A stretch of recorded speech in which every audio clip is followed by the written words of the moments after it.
Hello everyone and welcome to another installment of what is quickly becoming one of my favorite little side projects for the channel here, in which I am going through each of the hero packs chronologically backwards, starting with Iceman and moving through Magic and now on to Lucas Bishop to talk about what is the contents of their hero pack, try to figure out what my favorite card that they have in their arsenal is, and then look at the Obligation and Nemesis pack to kind of determine not only like what our characters are working with, but what they have to defend humanity against.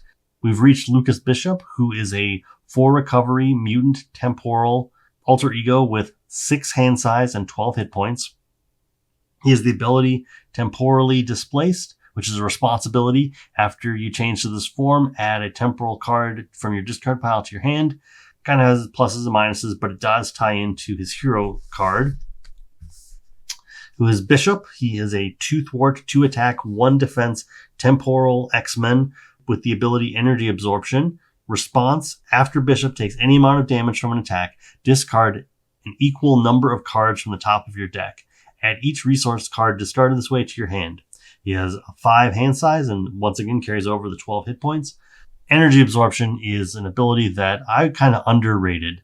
Overall, I think I kind of underrated Bishop in the grand scheme of things anyway, because I read his ability as something that would kind of help you to maybe have 6 or 7 cards in your hand going into your turn at the cost of 3 or 4 damage every turn. And like, how long could that really last? And at what point are you flipping him back over, maybe recovering a resource or an ally of some kind? And I saw him as a hero that was just going to be middling and not really do anything. And as we're going to see, I was very impressed with him. And I think that this ability is powerful. And I think it does still only add maybe a couple more cards to your hand, because your 5 hand size might get bogged up with 2 or 3 resources that you're carrying over to a turn. So you're only seeing a couple more cards, and you kind of fall into the same problem that someone like Thor does, where you're drawing 1 or 2 cards and you're not really like making progress through your deck. And while yes, you're absorbing energy to progress through your deck, like, but at what cost? And we're going to get to that cost, because I do think that any kind of negative things I had to say about Bishop as a contextual hero was sort of met with a couple rebuttals. So right off the bat, we've got his identity-specific allies, Randall and Malcom. Randall is a 3 cost, 2 thwart, 1 attack, 3 health, temporal X-Men with the action discard a resource card from your hand, ready Randall. If that card had a printed energy resource, heal 1 damage from Randall, limit once per phase. And Malcom is very similar. He is a 3 cost, 1 thwart, 2 attack, 3 health ally, temporal X-Men with the action ability of discard a resource card from your hand, ready Malcom. If that card had a physical resource on it, heal 1 damage from Malcom once per phase. So these two, especially in the pre-constructed deck that came in the Age of Apocalypse box, these two are fairly good candidates for the sidekick archetype. They have a good amount of health each, and they have a way to ready, which, you know, does sort of eat away at that 2 hit points you're recovering from sidekick. But when you've got 5 hit points, they prove to be pretty good. And especially because they can heal up with their activated abilities. And as we will see, the resource card in Bishop's pack specifically has both those resource types. So that made for these two allies to be pretty good. They're not my favorite allies. They leave you wanting something, but they're not the worst allies in the game. And I think that overall, maybe not the first card I go look for, but certainly I would recover them with the temporal aspect. We'll jump over to something I've already alluded to, but we've got 3 copies of Stored Energy, a temporal resource that makes a energy and a fist resource. Once again, I'm trying to remember who it was that pointed this out. And I sort of started to catch on to it as I was thinking about Jubilee and Magic. Maybe it was like Villain Theory or D20 Woodworking. Somebody pointed out the fact that the Age of Apocalypse wave cares about resource types. And Obviously, these are what I'm most likely to go for, although it's never too bad to get an ally. I like the design space here, but there's not a lot to say about stored energy other than the fact that, it is a double resource and it fits into what Bishop wants to do. And as we look at other cards, you'll certainly see how it really comes together. Next up, we've got Bishop's Rifle, a 2-cost upgrade, restricted temporal weapon with the hero action Exhaust Bishop's Rifle and choose an enemy. Deal 1 damage to that enemy for each resource card in your hand. This attack gains ranged. Unfortunately, it does not care about the number of resources on the resource, just that you have the resource. Regardless, that's a really nitpicky thing to say because this card is incredible.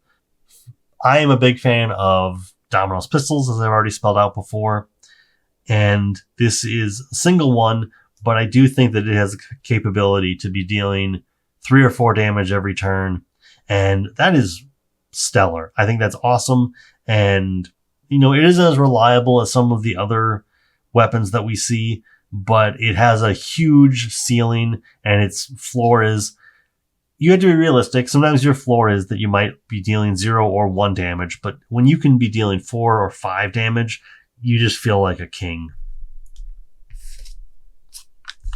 And then we have Bishop's Uniform, a 2-cost upgrade item. Get it with Shopping Spree. Temporal. And the response, after you resolve Bishop's energy absorption ability, so after you've taken damage and grabbed as many resources from the top of your deck as you could, exhaust Bishop's Uniform, heal 1 damage for each resource card in your hand. Again, it only counts the physical card, not the number of resources. That doesn't matter, because if you get yourself in the right position, yes, you might find yourself not really drawing too many cards based on Bishop's hand size, but you could be taking 3 damage and recovering 4. Like, this card is probably the best card in his kit. I don't know if it's going to be my favorite card, but these 2 cards together make for an incredible... I suppose they're temporal. So these are also cards that you can recover with the ability. I don't know why I limited my selection before, but either way, if you have both of these cards, you're doing great. If you have one of either of these, you're probably still going to be able to be a great solo or a great role player in the game you're playing. Getting ahead a little bit of myself, but I will certainly say that having played Bishop solo and having played Bishop in a multiplayer game, he fits into both great, and he holds his own, which is something that you're really looking for in a hero. Next up, we have 2 copies of Supercharged, a 0-cost upgrade, Superpower. Action, discard a resource card from your hand, place 1 charge counter on here for each resource icon on that card. So at that point, stored energy does gain in value. Then Hero Interrupt, when you would make a basic attack, discard Supercharged. You get +2 attack for this attack for each charge counter here for a maximum of +8 attack. I hit +8 on this just about every time. If you are really feeling like you need to go from the defensive to the offensive and you've taken on enough resource cards, you just drop maybe 2 of them. Maybe you have stored energy and a strength, so you can just drop 4 icons immediately, and then suddenly Bishop is attacking for 10. That is a pretty simple, pretty casual thing to do. This is an incredible card. I do love it. I think very highly of Bishop. So when I say I like a card, that doesn't mean it's necessarily going to be my favorite, although this is in quick contention because these 2 have never let me down. Like I said, I have never needed to let these sit on the board for too long, but I've certainly always swung for +8.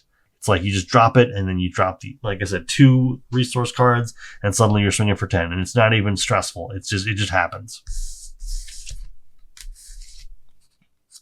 Next up, we've got 2 copies of Concussive Blast, a 3-cost event. Attack Superpower. This time you can get use of Death Focus. Hero action, deal 6 damage to an enemy. If you paid for this event with a resource card, ready Bishop. That's going to happen an awful lot. I would say that even if you find yourself not getting to ready Bishop, I don't know in what situation that's happening because he so easily gets access to resource cards. But if you just deal 6 damage for 3, it's not the most economical thing you can do, but I rarely ever feel bad about using this card. I almost always ready. In my mind, readying costs 1. For the most part, it always costs 1. So this is like a 6 for 2. Then yeah, you have yourself ready with a X gene and a stored energy, and suddenly you're just dealing 6 damage for a single card, for 2 cards, I guess. There's this card and the resource card you use. But either way, I think very highly of this card. I think it, like I said, I kind of look at it through the view of it's a 2 cost, 6 damage for free ready. And then all that matters is just how good you are at sequencing. So always remember to attack for attack. Maybe you're going to do it for 10, then get 6 more damage in and ready a bishop, and suddenly you found yourself dealing minimum of 8 damage, possibly 16, and you still have 1 more attack in you. Or maybe you want to thwart. And then we move up to energy conversion. And I thought about this. I think it was on the Magic episode. I began to wonder how many identity-specific cards have the defense trait, so they can trigger, your electrostatic armors and flow like waters. So this is a card that can do that. So it's a 0-cost event, defense, hero interrupt. When an enemy attacks, shuffle each resource card from your discard pile into your deck. You cannot take more than 3 damage from this attack. So as long as you are set up, as long as you are prepared, this is going to be a huge lifesaver. Not only is it changing the ratio of resource to non-resource cards in your deck, but it's capping the amount of damage you can take. And while I will say that in my own experience, an attack for 4 or more happens, it's pretty rare. But frankly, if you are getting surprised out of nowhere, not only do you get to recover a bunch of resources, but you get to take 3 damage, which means you're going to be flipping over 3 cards. And I bet at least one of those cards is going to be a resource card. So this card can cascade into so many other things. You prevent a bunch of damage. You maybe gain a card back to your hand. Maybe you heal some damage up with it. And that damage that you're healing is an additional because you have energy conversion was there for you when you needed it. Great card. And then lastly, for his actual kit, we have Command Authority. 2-cost event, thwart, hero action thwart, remove 3 damage from a scheme. If you paid for this with a resource card, draw a card. Once again, you are probably going to have a resource card. And if you're lucky, you have a strength or a genius or an energy. This is just 1 card to, or I guess 2 cards. But, you're removing 3 threat, which is on the low side, but not the worst. You're drawing a card if you had a resource card, which once again, you probably do. But even at its worst, you're removing 3 threat, which if you need to do it, you need to do it. And hopefully you're drawing that card. But if you're not, then it's a bad version of itself. But overall, I like this card. Let me think about this real quick, because I actually didn't think about this as I was going through everything. What is my favorite card? Oh, okay. This was probably the best card in this deck. This is my favorite card. I love Supercharged. It is almost like a free swinging web kick that's completely specialized around Bishop. This is my favorite card in the deck. I love it, and hopefully you do too. Moving on to Bishop's Obligation, we have Fear the Future. Give to the Lucas Bishop player. You may flip to Alter Ego form, then choose to either exhaust Lucas Bishop, remove this from the game, or discard this card and each resource card in your hand. If no resource cards were discarded this way, this card gains Surge. So unless you have an exhausted hero or an exhausted Alter Ego, when this comes out, like things are already bad for you, I don't know why you wouldn't just exhaust to get rid of this. In the rare situations where you only have 1 resource card in your hand, I suppose it isn't the worst thing in the world to get a free switch down to Lucas Bishop, shuffle a temporal card or put a temporal card into your hand that's not a resource, and then discard that 1 resource in this card. You'll have to see this card again, but I don't know how many resource cards I'd be willing to lose to this. But I think for the most part, I'm just exhausting Bishop. It's just throwing off the math just a little bit by saying, hey, nope, you're not getting to do your basic action this turn.